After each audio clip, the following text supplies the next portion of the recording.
Investors who have been fleeing the country since the union budget presented early last month have something to cheer about finally.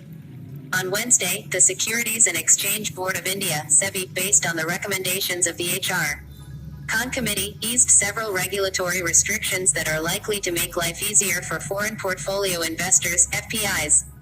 Among a slew of measures, the financial markets regulator has simplified the registration process for FPIs by doing away with the broad-based eligibility criteria, which required a minimum of at least 20 investors in a foreign fund, and certain documentary requirements.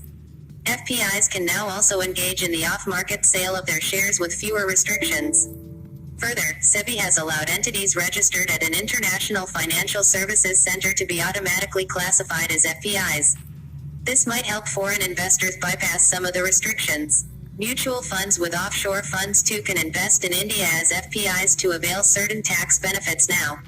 Central banks that are not members of the Bank of International Settlements are also allowed to register as FPIs and invest in the country under the new norms.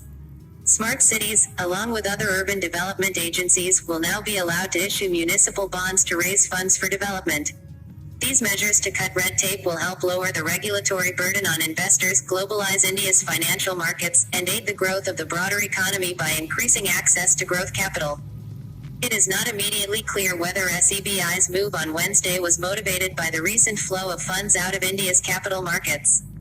Capital in excess of 20,000 crore rupees has left Indian shores in the last few weeks after Finance Minister Nirmala Sitharaman's budget decision to increase taxes on FPIs. Policymakers were clearly under pressure to do something to allay the fears of foreign investors, so the timing of SEBI's move is no surprise. But given the broader trend of capital flowing out of emerging markets across the world, it remains to be seen whether SEBI's present move will yield immediate benefits. Even if it fails to do so, the move will still help Indian markets become more attractive to foreign investors in the long run.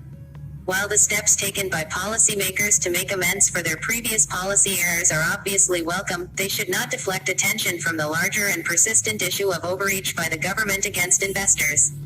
In a world of globalized capital markets, where many nimble emerging markets compete to attract capital from the developed world, India cannot afford to be seen as flip-flopping on its commitments.